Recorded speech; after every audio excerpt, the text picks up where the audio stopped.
Hello friends, આજે આપણે મુંબઈનો એકદમ ફેમસ એવો તવા પુલાવ બનાવીશું જે બહુ જ ટેસ્ટી બનશે અને બહાર જેવો જ બનશે. તો ઘરે એકવાર ચોક્કસથી ટ્રાય કરજો.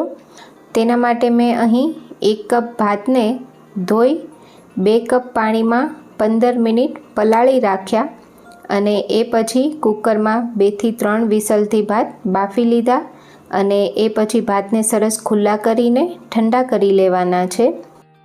તેની સાથે જ અહીં મેં કાંદા લીધા છે, સાથે ટામેટાં, બટાકા અને કેપ્સિકમ લીધું છે. તો સૌથી પહેલાં આપણે પેસ્ટ બનાવીશું. તેની માટે મેં અહીં 10 થી 12 કળી લસણ લીધું છે, સાથે 5 ચમચી મીઠું અને 1 ચમચી કાશ્મીરી લાલ મરચું લઈને બધું જ સરસ પીસી લેવાનું છે.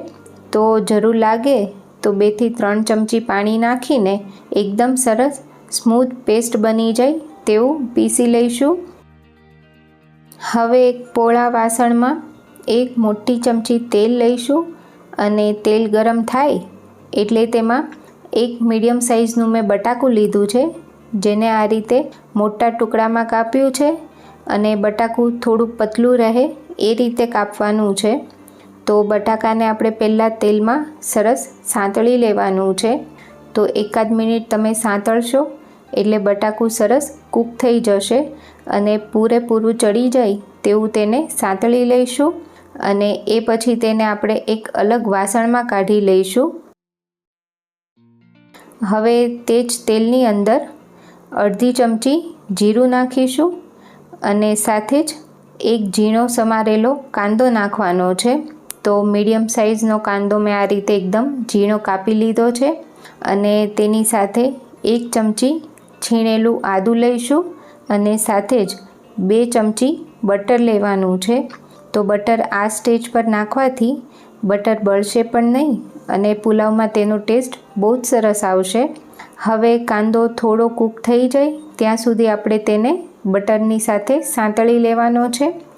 એ પછી તેમાં 2 મીડિયમ સાઇઝના ટામેટાને આ રીતે એકદમ ઝીણા સમારી લીધા છે તે એડ કરી દઈશું અને તેને પણ સરસ સાંતળી લેવાના છે. તો ટામેટાં આ રીતે એકદમ સોફ્ટ થાય તેટલા તેને કૂક કરીશું.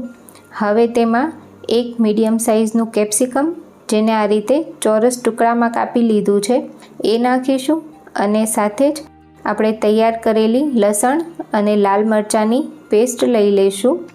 તો કેપ્સિકમ આ સ્ટેજ પર લેવાથી એ થોડું ક્રન્ચી રહેશે અને પુલાવમાં તેનો ટેસ્ટ બહુ સરસ આવશે. હવે થોડું તેલ છૂટું પડે અને લસણની કચાશ દૂર થાય તેટલું સાંતળી લઈશું. સાથે તેમાં 5 ચમચી જેટલો હળદર પાવડર નાખીશું, સાથે 5 ચમચી ગરમ મસાલો, અડધી ચમચી પાઉંભાજી મસાલો અને 5 ચમચી કિચન કિંગ મસાલો નાખીશું. સાથે અડધી ચમચી કાશ્મીરી લાલ મરચું પાવડર લઈ રહી છું અને હવે બધા જ મસાલાને થોડા સાંતળી લઈશું જેથી તેની કચાશ દૂર થઈ જાય અને પુલાવમાં તેનો ટેસ્ટ એકદમ સરસ આવે. સાથે 2 ચમચી જેટલું પાણી નાખીશું જેથી મસાલા બળી ના જાય અને એકદમ સરસ કૂક થાય. હવે જ્યાં સુધી તેલ છૂટું ના પડે ત્યાં સુધી તેને સાંતળી લેવાનું છે. તો 1 મિનિટ તેને સાંતળ્યા પછી તેની અંદર તળીને રાખેલા બટાકા એડ કરી દઈશું અને તેને પણ સરસ મિક્સ કરી લેવાનું છે.